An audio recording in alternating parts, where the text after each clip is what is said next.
was social media something you always worked at, or was it just like one thing that like took you off? Yeah, I mean, I understand how important social media is, which is pretty lame.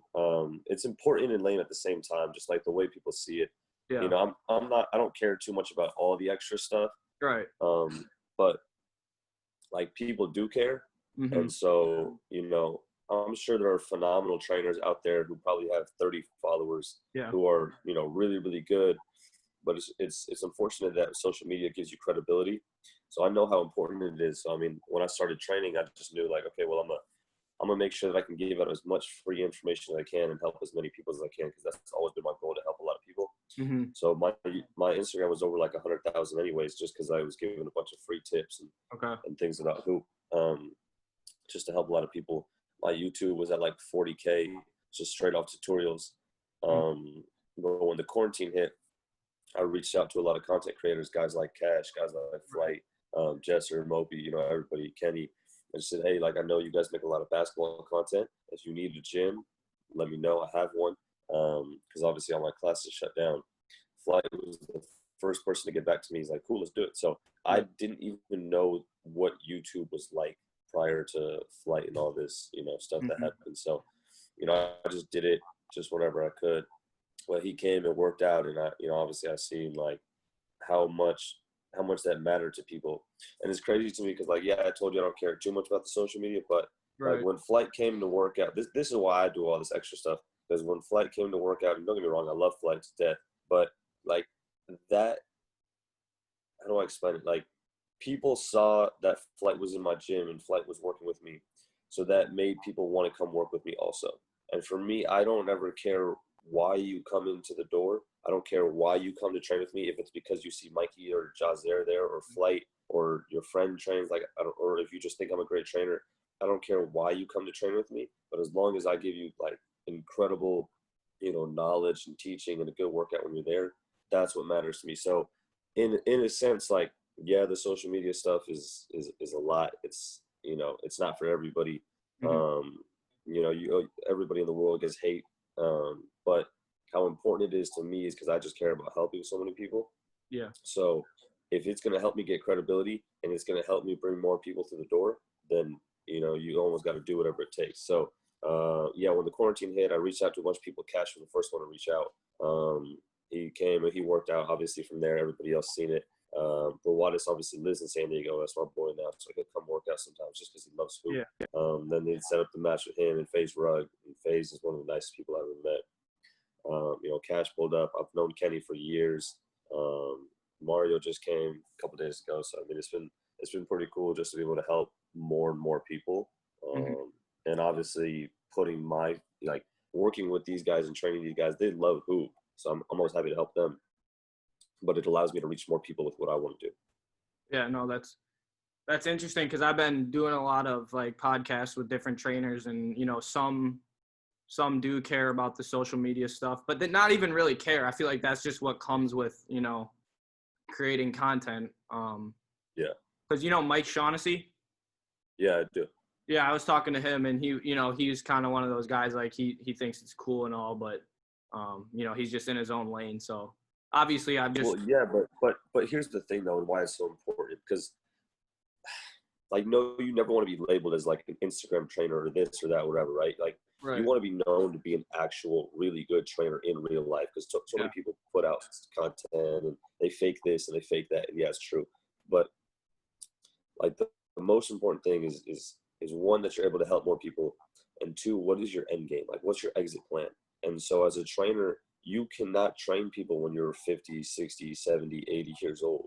Yeah. So how do you plan to continue to have a business outside of that where you can still help as many people as you can and your passion for the game hasn't died? So I know for me, like, social media is going to give me a way to help more people through, like, my shooting programs, my Zoom classes, other ways that I can help people in other parts of the world, you know, giving them my knowledge. But I will also have business even when I'm 50, 60, 70 years old. I won't have to keep training, because I'm going to have trainers that work with me or work for me that are able to continue to leverage all this to help more and more kids across the nation. And because, one, youth training is the worst. Kids get the worst training of all time. Like, they get volunteer coaches, and, you know, we appreciate volunteer coaches because they're spending their, you know, their time. Yeah. But it's not real. It's not real basketball that these kids are learning. So like hundreds and hundreds of thousands of kids out there are getting the worst basketball training. So that's why I care about the youth so much. And then you got to think about internationally. A lot of these guys are getting some terrible training too. Just like some are awesome, some are good. It's not, it's not always weird, but just like all of them. I was working with those top guys. Is that fun? Who? Like Mikey. It's the same, really. It's the same. It's not any different than working with anybody else. I mean, the difference is they dunk more than layup. Yeah. I mean, it's cool. It just depends on the energy brought. But like any workout can be a good workout if the energy's there. Yep. So that's always the most important thing to me. Like I'm gonna have workouts all day today, and I expect every single one of them to be good because the kids normally bring good energy. But if for some reason like a kid just doesn't come with good energy, then just go home. What are you doing here? Right. If you don't want to work out today, like I get it, you're supposed to work out even on the days you feel like it, but don't waste your time coming to me. Go do that on your own. Yeah. I feel like there's a ton of like trainers in like down in California. Like who's some other guys in your area? There's not really a lot of guys in my area. Everybody's in Los Angeles, really. Oh, yeah. That makes sense. So you run your own pages and stuff, obviously. Yeah, right now I run it on my own stuff. You enjoy doing that? Like, are you good with that kind of like business stuff? Yeah, I don't mind it. I mean, it's cool. Yeah. Yeah, no, for sure. Yeah, what you're doing is sick. What are you like? Where do you see yourself in like 5 to 10 years? Like, what's your goal with this? Either I own more gyms or I'm running camps all over the world. Are you trying to like? Yeah. Most guys I like talk to, like obviously they're like trying to get with a brand or like under like Adidas. You know what I'm saying? Yeah.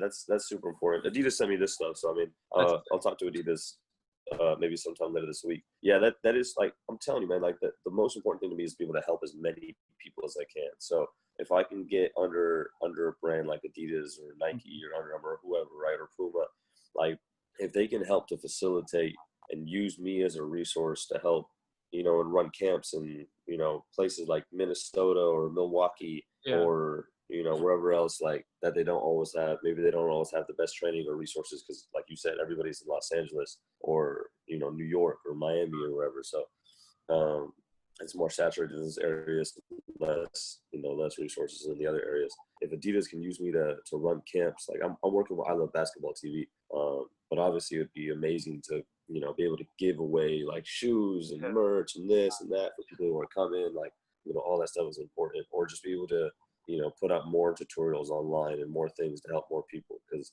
I think basketball has evolved so much over the past years simply because of how much more knowledge has been put out on social media and people just learning and having more resources and opportunities. So the more we can do, the better. I feel like a lot of people have seen like the path that like Sackman and them took and kind of, like kind of wanting to do the same thing as them. And I honestly used to I was in like the training kind of, but now I'm into the coaching stuff. Do you ever coach? Like, or do you ever want to coach? Hell no. No? Hell no. Never. Why? No, not a chance. You just found your lane? Dude, I'm good at what I do, and coaching just makes no sense to me.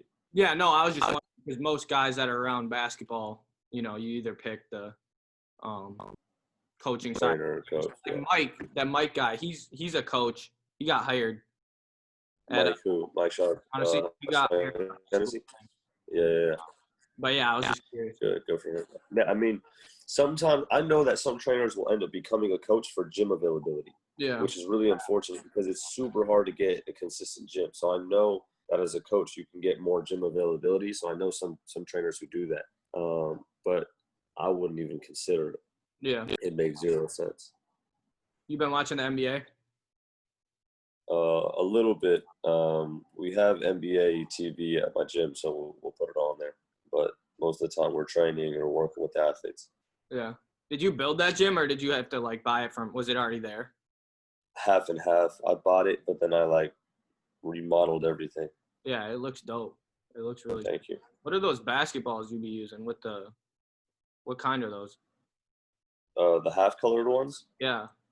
Yeah, those are True Spin balls. So I work with True Spin. When they brought it to me, it was supposed to be like supposed to be a ball to help you with your rotation. Mm-hmm. But they gave me one, and I was helping a player fix their shot, and it just made more sense to use that ball because it's split down the middle, so I could put their hands perfectly in the right spots. So was it made to do that, or was it just like you thought? No, it was made for the rotation, but it just made more sense to teach it with the hand placement and the rotation. Yeah. So I work with them a ton, and pretty much every athlete I have, like any chance we get to fix their jump shot, we just use the true spin ball, and so we can place their hands correctly on the basketball and then shoot it, shoot it as best as we can. You do those shooting tutorials and stuff. You enjoy that? I don't love talking about the same. Like, I don't love talking about the same thing over and over and over again because it is kind of repetitive. But I mean, I'll do it as long as I have to until people learn, because I want people to improve. And I get millions of messages all the time from people that are like, dude, I did your shooting thing on YouTube. Like, I got your shooting program. It's crazy how much my shot has improved. So I love to hear those things. And it's important for me, like, as a basketball purist, as someone who loves basketball and loves hoops so much, like, I just want the game to improve. And if that's one way to do it, then I'm happy I can help. When you started out, like, how did you kind of get your foot in the door? Did you go under someone that was like in the business, or did you just completely do your own thing? No, so I was under Jordan Lawley for a little bit, just coaching.